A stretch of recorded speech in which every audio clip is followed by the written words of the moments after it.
Hello and welcome to the Essential Talks podcast, where you stay for the conversation and leave empowered. Tonight we have a special one-on-one show with a local gym owner, Jada. She runs Speakeasy Boxing Academy, and we have a great show coming up. So before we begin, I got to ask this. Recently, there was an arson incident at her business. And so I just wanted to touch a little bit about that. It literally just happened the other day. And so, and then we'll get into some questions here. So how are you doing, Jada? I'm the best that I can be, considering the situation that I'm in. Like I said, all I do is try to help people. And I just don't feel like, anybody would deserve that. But yeah, we had somebody pry open our back door and throw in a molotov cocktail into the gym. I'm just blessed that nobody was inside the gym. It was inside the boxing club itself. So yeah. And then I just heard now that from one of my partners that it was broken into again. So there was wood panels up.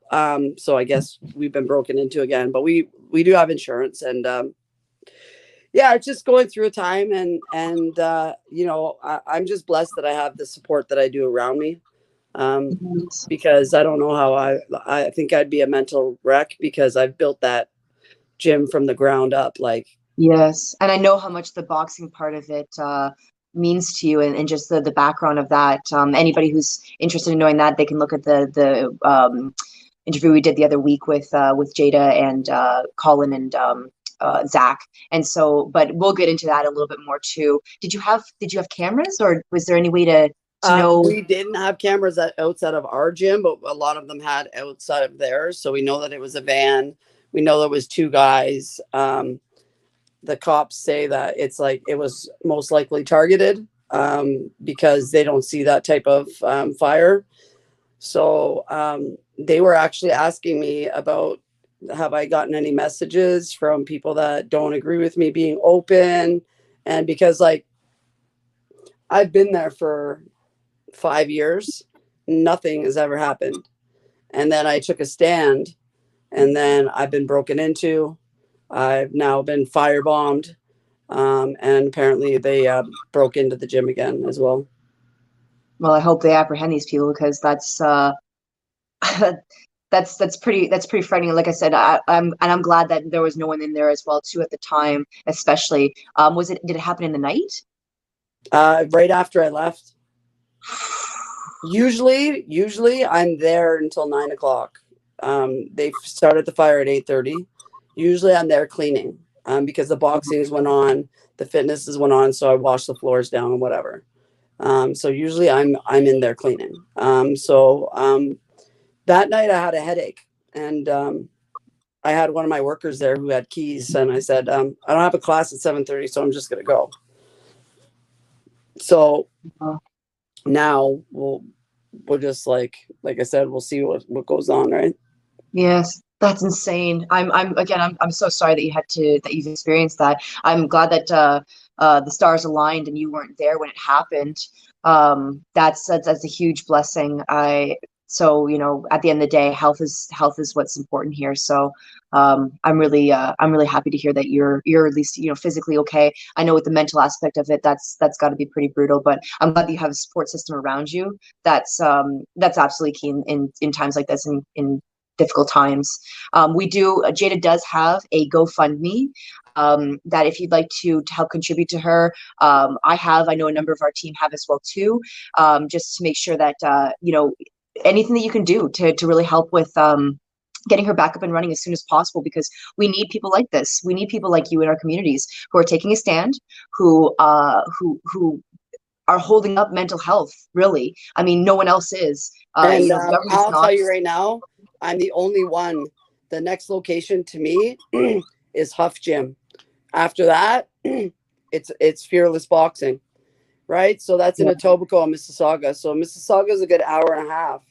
I mean, there's no other gyms that are taking a stand and putting up against saying no mandates. I'm not going to follow your tyrannical bullshit. Yes. And I've been doing that since the second lockdown. Vlad would tell you, Samantha would tell you that I was one of the first ones when after Adam Skelly, that shit happened to him. I opened my doors like right on February 10th was actually the day before that we were actually all supposed to open up on the 11th. I opened up on the 10th. No, I remember I was one of the first, well, I want to say one of the first people, but I joined the group in about January. And it was people like you that basically helped me with feeling the confidence of actually being able to open up again. I mean, Yeah. I'm small fries. So I mean, like it's just myself. I don't have any employees or anything. And my location was really small. And so, but that's what we need. We need people like you who are brave and are willing to take a stand and don't put up with bullshit. And Yeah. so and so that's so again, anybody who wants to help with contributing to GoFundMe, any little bit counts, and it helps to put it right back into your own community. People, mental health is a huge struggle these days, and the amount of people who are going without because your gym is now closed. I mean, there are these people that just come in there, they're just hurting their own communities at the end of the day. So Yep. that's just, yeah. So we'll get on to the questions part of it. So what drove you to start your business to begin with? I wanted to help other people. I was poor as a kid, so I didn't have a lot, and I was very good at sports. I was very athletic, but I didn't have the means to take me anywhere. So it was very important for me and my son for me to put on to show him how it's actually done and properly done. And if I would have had that I might not be in the situation where I'm at. So we initially opened the gym for kids to have like my athletes that I trained in basketball. They would come in and they would work out. And we had about 20 kids at that time before COVID lockdown, plus a whole heap of adults as well. It was just me running the business at that point. Yeah, so then COVID hit. Obviously when I first seen it, it was like, what the fuck's going on, right? Like you see people in New York, they're setting up mock things and all this stuff. But the biggest thing about me is I'm a little bit of a science nerd. I took massage therapy just to take it. I knew that it wasn't something that I don't like to touch other people. I'm very not like that. So I don't like to like, touch stuff that like hairy backs or whatever. I just don't like. I want to have a choice on who I work for or work Yes. with. So when I was going through school, they told me that you wouldn't have a choice, and that's the first part of you go through is ethics. Like you can't just send somebody away because you don't like the way they look, right? It's discriminatory. So even knowing that at the beginning, I still finished the course because I love anatomy. I like science and stuff like that. And the fact that we could ask questions, that's where I was like, okay, hold on. Science is about questions. You ask the big questions to get the answers. Like that is what science is, right? Like, so, and the fact Scientific that method. Yeah. you can't ask questions about it. That's when I started to be like, something's not right here. And then when I seen what happened to Skelly on the TV, I was like, this is absolutely crazy. And then I called him and he put me in touch with We Are Essential, but he's the one that told me, open your doors up. And I said, all right, I'm going to open my doors up. He's like, join us February 11th to open. And I was like, I'm not waiting until February 11th. I'm going to go on the 10th, right? Tomorrow. Like we're talking about this. I'm going to, like we talked about on a Sunday. I was like, I'm going to do it tomorrow. I'm going to open my doors. I'm going to tell my clients that they're welcome to work out, blah, blah, blah. And I have clients that are like super like still weary about this virus and they still come in lockdown. Right. Yep. A They lot of people I understand that like know, they a need a lot of workout. people, They need the mental health. Like well, it's that's it. just you can only take so many hits before you're falling down, and it's just like so.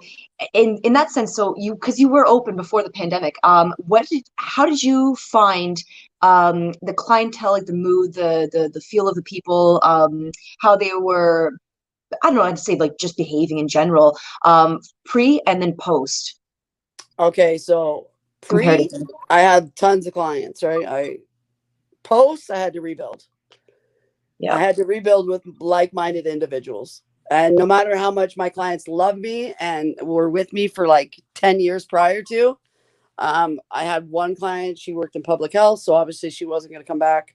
I had other clients that were working from home from Caesarea, so I knew that they weren't going to come back.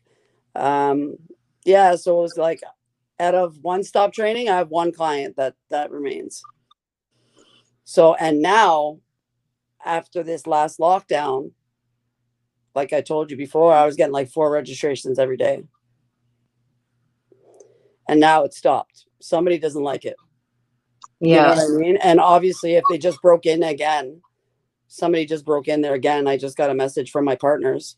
So once I'm done this phone call with you, I'm going to scoot down there and see what the hell's going on. But yeah, like, I mean, I don't know if it's where I'm at, but this never happened to me before. So it's hard to tell, right?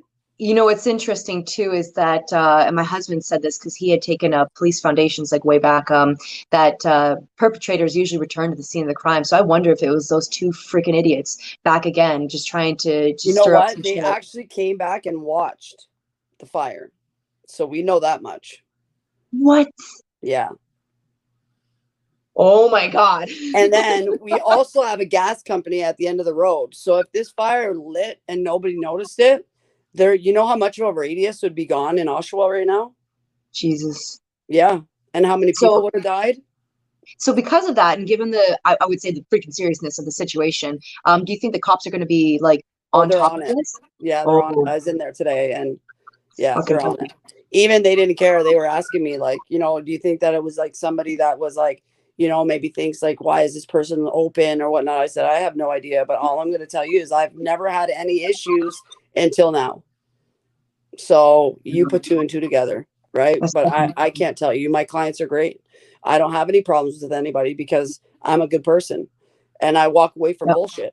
You know what I mean? So I know that I don't have any enemies out there. I know because I do what I'm supposed to do. I go to work, I come home, and I deal with my son.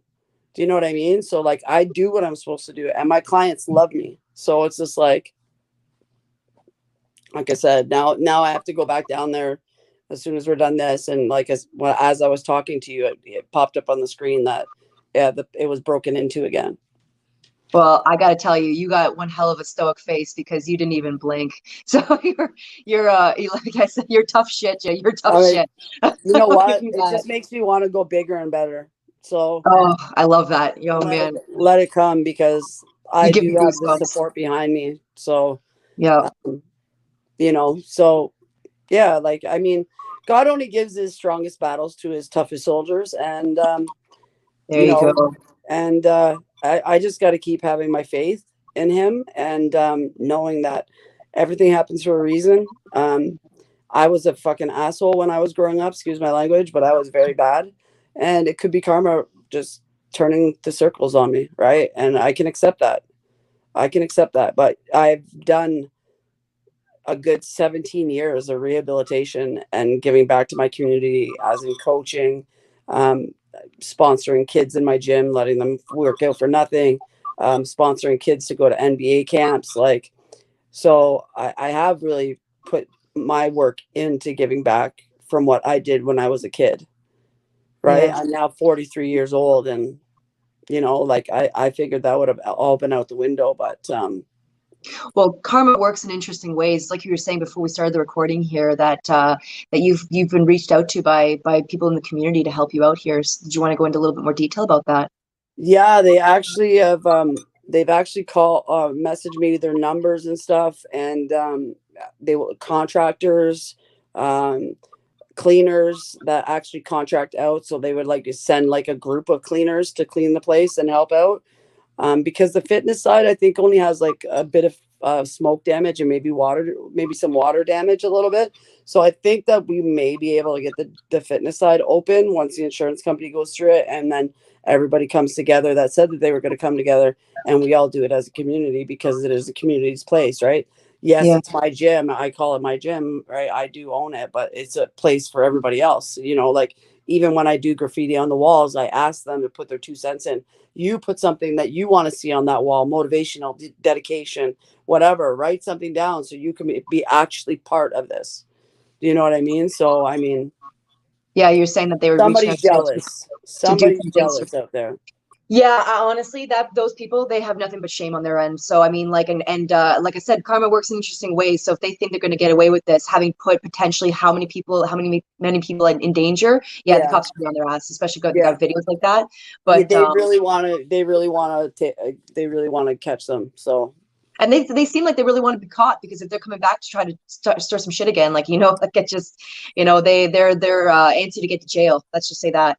yeah, But hearing that the community is coming back and willing to help you out and doing it for free and contacting you and all that kind of stuff, that's really empowering. It's really yeah. empowering to hear that I've been you crying have for done your days, time so I giving back just to the probably community. cried out. I probably don't have any more tears to cry because um, the first day when I walked to the gym and I seen it like that, I was like, "Fuck!" I was blown away. For one, I was like I explained that to you. That was like a thing for my grandfather who was a fighter, and and all that stuff. But like I said again, like we're gonna build back bigger, better, and stronger. This time we'll have more security. We know what we need to do and to keep everybody safe, and that's what we'll do.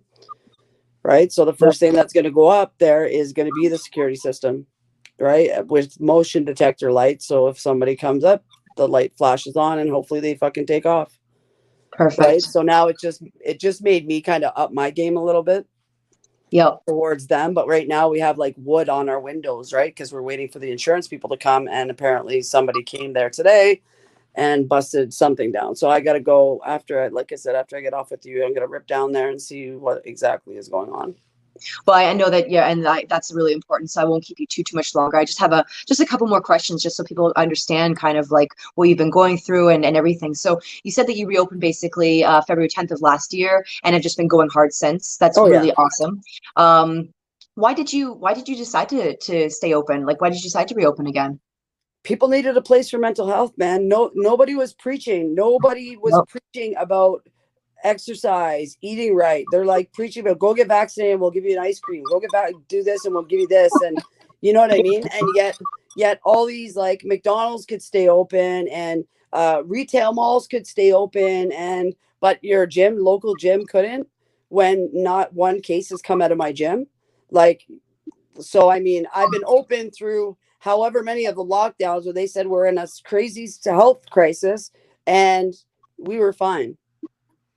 Well, Yep. maybe that's because you have a bunch of healthy people in a gym, right? Well, I love how they're coming out now saying that majority of the people who are mortality, they're more than two 57%. comorbidities. Yeah, like obese, and it's just like, oh, come on. And so it's like, so basically you kept people inside. I mean, like, I run a body contouring business, and I can't tell you how many of my clients have just come and being like, this is COVID weight. Like, I gained 20, 30, 40 pounds. Like, it's just Yeah. like, because that definitely didn't help them. So what No. is this really about, the health? Yeah, I completely agree. And So even when we first did it, like even when we first locked down, I had all my clients on Zoom. It was for free. I had about 50 kids on Zoom, like no joke, this because they were just telling their friends. And then I would set up because I have a lot of friends in the States that train NBA players. So every week I would set up something for them. And then I would make it so, hey, if you come to like 4 workouts in the week, you can train with so and so who trains Chris Paul or whoever, right? And so we did that. So they would get a half an hour every Wednesday with like an NBA trainer, and then they would have to come to 4 workouts. So like I would force them into like because trying to make them understand fitness is so important that watch how strong you guys are when you go back into your sport now, right? yes, And yes, that's how a lot of the kids came back, right? So that's really nice. I like that. That's a nice carrot dangling at the end of the road there. yeah, Um, it did was. you face so in this time span that you've been open again, did you face any pushback from public health, bylaw, police, anything like that, No media? police. No police. I have police. There are kids in my gym, so they don't play. The police aren't playing around. Even today, when I was with the detectives, he was like, they were like, "Oh, you see the envelope there? There's a mask." I'm like, "I don't wear a mask, bro. Like, you know, I don't do that." And they're like, "Oh, okay." And then when we got into the room, the guy was like, "Do you mind if I take mine off?" I'm like, "Well, how would I? Why would I care if you have one if I'm not wearing one? It doesn't make any sense, right?" And he Yeah. goes, "Not all of us believe in what's going on out there." I said, "Yeah, I get that." right? I said, I know there's at least 100 Durham Regional Police that aren't vaxxed. And he kind of looked at me like, how do you know that? And I had to go, I have my ways, right? Type of thing. So it was just like, yeah, it was a little bit of back and forth. And yeah, you know, there's a lot of police that don't think that even my friends that got double jab now, they had like a little get together fundraiser thing for me on Sunday. And they even the ones that got double jabs came up to me and said, you know, like, we argued one day at a party, and I was like, fuck you and fuck your vaccine, like, I'm not touching it, like, get it away from me. If you want it, you go right ahead. I don't care what you want, but stop trying to preach it on me and my other people. You took it, don't try to take other people down with you, right? And so anyways, yesterday they, like, a bunch of them came up to me and said, yo, I'm just gonna say it, we got duped. And that's what they said. We got duped by the government, right? Like, Yep. you know, will we boost her? Absolutely not. You know what I'm saying? So it's just like, Yep. well, at least, like, you could come up and say it. Like, a lot of people right now know it, but are still trying to go with the narrative. You know what I mean? Because they're too afraid to, like, come out and say it. Like, you know, we're you look in the States, they're playing their basketball in full crowds. You look at the Toronto Raptors, it's empty. Come on. On. Like, give me a fucking break. Like, this is all, like I said, it's a lot of smoke and mirrors. And like, my mom she's a nurse, she got her booster, and supposedly the booster only has 10 weeks of lasting or whatever, because they're already trying to push the fourth one on her. And I said, like, if you get that, you know how upset I'm going to be. I'll probably move out, right? Like, I'll probably leave, like, because I'm not going to sit here and watch you die from fucking some experimental drug. Yeah, I know, the lineup of boosters. I said, just quit, man. You're 72 years old. Live off your money. Like, you have a retirement fund, live off of it, right? So she told me, like, but then again, she also hid that she got her booster, right? She didn't really hide it. It was like, I asked her, she knew my feelings on it. She knew, like, because we had a whole ordeal over Christmas time, right? Because my son is in Florida, and obviously she wanted him to come home. Obviously I wanted him to fucking come home, and he wanted to come home, but I wouldn't let it happen, because I knew that if he came home, in order for him to go back, he'd have to probably get the vaccination. So I was like, fuck no, you're not coming back, and I'm sorry. And you're going to hate me for it. I know you're mad as shit at me right now. And, but that's something I'm willing to take. You can be mad at me as you want. Later on in life, you're going to thank me for it. Yeah. Yeah. So when people are young, they don't have the perspective that kind of age gives you. But that was I personally do believe that you made the right decision on that, because especially with the young boys and the myocarditis and the heart issues that are happening, and he's into sports, and that's everything to him. So I mean, if he was to get something like that, that's absolutely devastating. That could be and it. like, he wakes up every morning and does a 12-mile run on the beach, and he tries to beat his time every time, and he's the fastest one on his team. So I mean, all of those things, right? Like, so I took a lot of stuff into account before. Like I said to him, I said, you know, if anyone's going to put that shit in their body to see somebody, it's going to be me. You know, I'm not going to risk you. If it's that detrimental that you need to see me no matter what, then I will do it. You won't do it, right? Because I'm totally willing to sacrifice myself for my kid.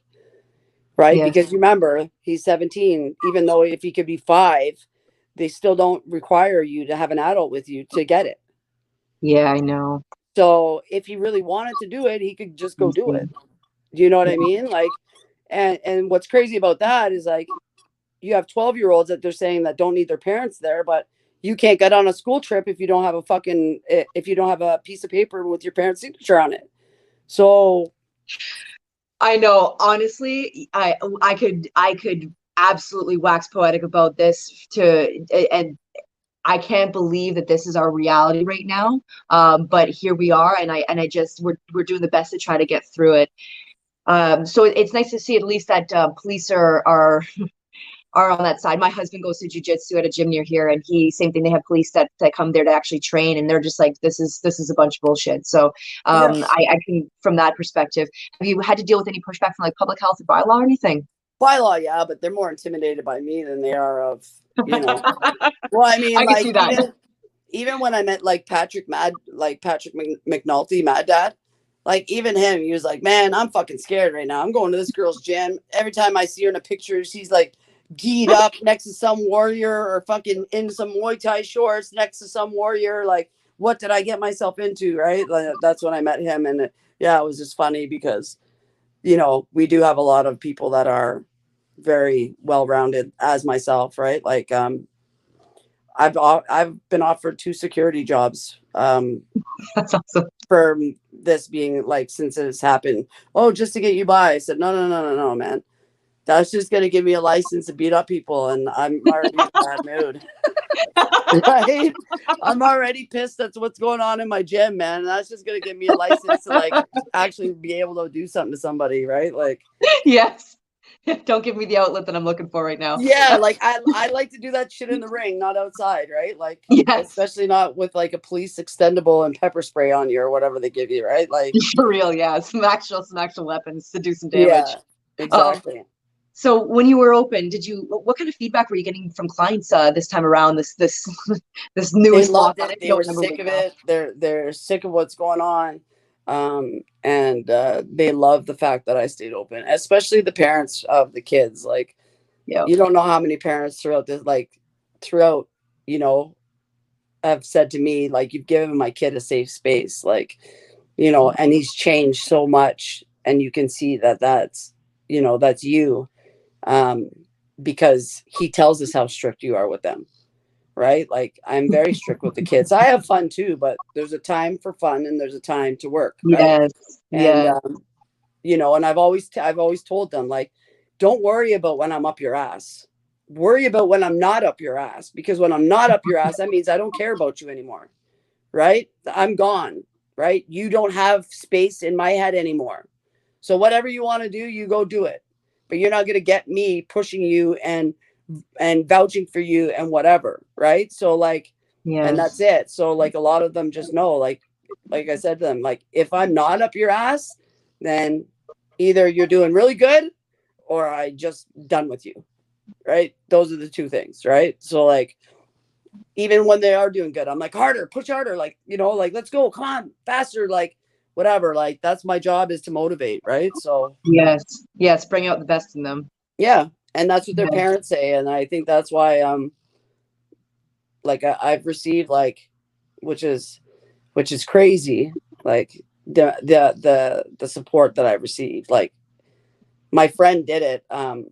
We figured that we'd need probably 2, like, when we did, like, we're actually doing the calculation. She's like, oh, I should have put it at 7,000. And, but we hit $5,000 in 3 days. So, I mean, and these are from parents, like my clients, cause I know I see their name on the donation thing, right? One for 1,000, another one for 500. And I'm just like, my heart's pouring then.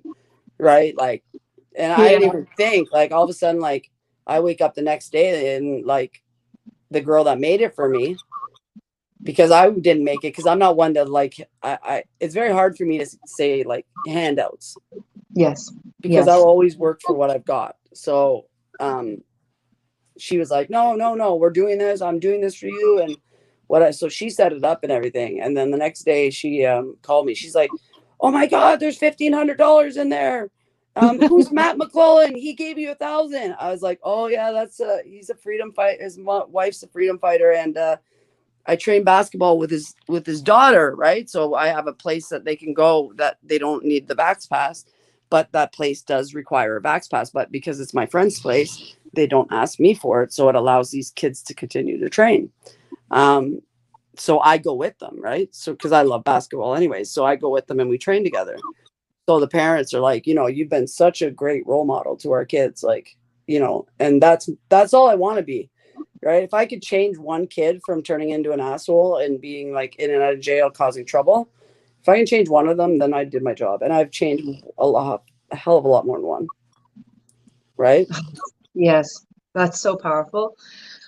And we need that, especially now, like with I don't even know how these kids are going to turn out moving forward. Like, no one's thinking about this 5, 10 years down the road, how this is going to have. I know kids that are like 2, 3 years old that can't even talk yet because they were born through this. And they've been born for people with masks on and the parents not bringing them out. And, you know, And I'm so blessed that like at the second lockdown, I was like, you know what? You have an opportunity here for a part scholarship at this place. I don't even know about this place. All I know is that you can live free down there. You're going, Yes. right? Yeah. I gave him the option. I was like, you're either going to go on welfare, and I'm going to tell welfare that I'm refusing to support you because of his mental health. I wasn't going to watch him like that.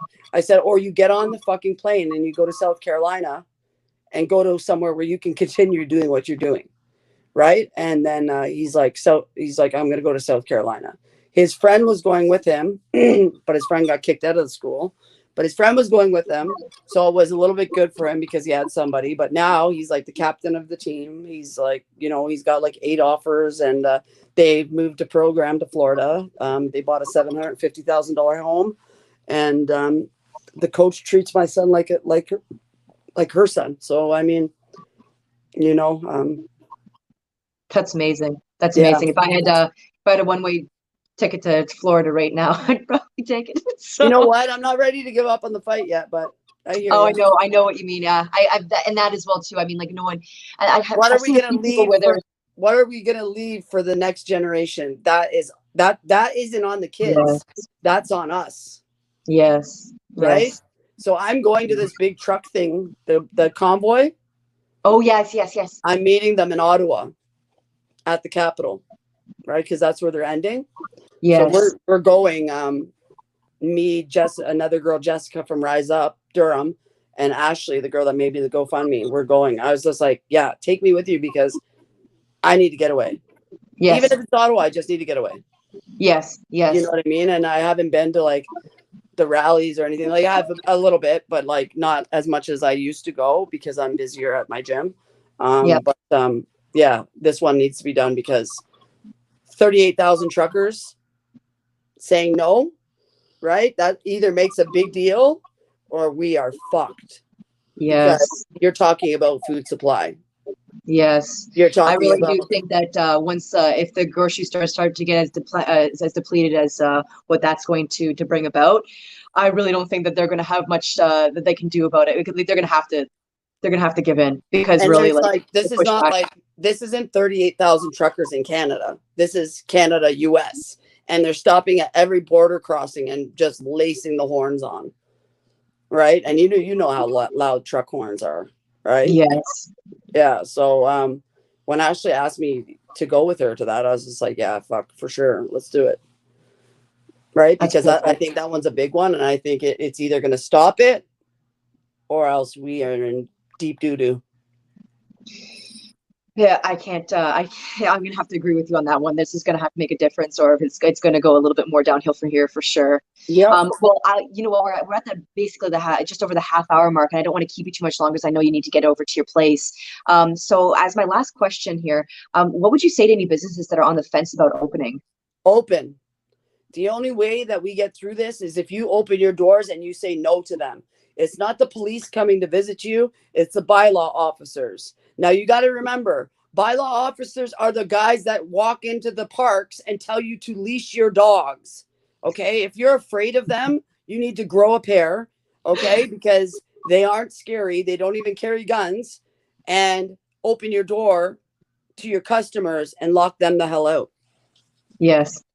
Right. And that's what I've been doing the whole time. But like the one time I opened the door for him because I wanted the vaccine ticket. I wanted my day in court. Right. I wanted my day in court. So that's the only reason. I could have locked the door on him. I seen him when I pulled up. And if my door's locked, many police have already told me, as long as my door's locked, they can't come in. Yep. That's why I got the FAB system, right? So that it just locks behind us. But yeah, just open up, man. Stop being cowards. Stop risking your livelihood and your income and what makes you happy over some stupid ass government mandates. People have to take back and remember that when people are afraid of their government, that's tyranny. When the government's afraid of the people, that's freedom. Okay. Yes. So that's how it has to go. Like, remember, if we don't pay our taxes, they have no jobs. Yes. That's simple. Yes, right? They work for us. They work for us. And people need to get back and understand that we run this country, not them. We tell them what to do. They don't tell us what to do. Yes, that is so true. That is so true. We just did a podcast where they were saying, remember why you started this? Why did you start this? To help people, for Yeah. health, for all these Yeah. things. Well, And that's so, what I said today. I said, like, do you what like if you think that I open up my gym to get rich, you're crazy. I mean, nobody opens up a gym and thinking, I'm gonna be rich. Like, you open it to help your community, right? So yes. all right. Yeah. So So yeah, so basically we'll wrap it up from here. Thank you for that. That's I really hope that those are encouraging words to anyone who's on the fence right now I'm about a opening whether or female. not to. I'm a female. I don't have gonads. Yeah, right. I don't have testosterone, but I was big enough to do it. Right. So I mean, like, you guys can too. It's not hard. Just take Yeah. a stand. It's even with the mask thing. People are so afraid, right? All you got to do is take it off. Like, you don't understand that. Like, people have not given me issues. Maybe 3 people have talked to me about, oh, shouldn't you have a mask on? Shouldn't you mind your own business? Yeah, my husband's the same way. My husband hasn't worn one, and I can't even remember the last time he wore one. It was like long ago, maybe I at won't go best. if they don't respect my stuff. I won't go to their place. Like, Yep, simple as same, that. I don't same with shop him. at Costco. Yes, I Same. did go in there for a reason the one time, just to prove a point that I could walk into Costco without wearing a mask and still shop. And I did that once with my because I have a lot of followers on Instagram, and I said, okay, well, you can either let me in, or you can. I'm about to go live with 94,000 people, and when you're denying me from what my doctor says that I can't put on my face. So what are you going to do? Are you going to move out of the way, or are you want me to send this in to the human rights or what have you? Right. Yes. And then they just, like, 6 of them, like, they just opened up this walkway for me to walk in. Right. And then I was like taking pictures of myself in Costco with no mask. And then people were like reposting it. Like, they were like, how'd she do that? Oh, she stood up and grew a pair. Yeah. Right. Oh, it's perfect. So But yeah, I mean, some people aren't that, I just seen some guy at the Queensway Costco getting, like, really yeah, harassed by the police. So for going yeah, into Costco, the man was leaving. Come on. The show yeah. that they're putting on is just disgraceful. Honestly, it disgraces me to watch cops do that. They're trying to keep up the narrative, and everyone's freaking done, and they're just trying to keep it going. But I mean, like, the more people that stop, abiding by these stupid mandates, the more non-compliance we have, the Exactly. faster we can get over this. That's So it. yeah, so as a last note here, so again, Jada's got a GoFundMe. If you have anything that you are able to donate to help her get back and going again, this helps your own community. This helps more freedom people fighting and really keeping the movement going. So anything you're able to donate, we have the link in the description. Much appreciated. And thanks again, Jada, for doing this with us. I know this is a stressful time for you, but I love the fact that you're absolutely rip roaring and ready to go, and that you're going to be building back better. So I'm really Oh, excited you're fucking to. right. Even if I have to move to a different unit and it's bigger, I don't give 2 shits, man. We'll be back. I love it. So My thing is that I was worried about losing clients, but, like, once you're loyal and you fight like this for people, they ain't leaving you. yeah, and I honestly think, with just like I said, with the frustration that people have right now, you're going to be having that many more signups as soon as you're able to open up again. So good luck to you with everything, and I hope that it all gets solved soon and those assholes are in jail. Yeah, me too. Thank you so much, Jess. Yeah, no problem. Have a good day. All right, take care. Yep, you too. Bye. Bye.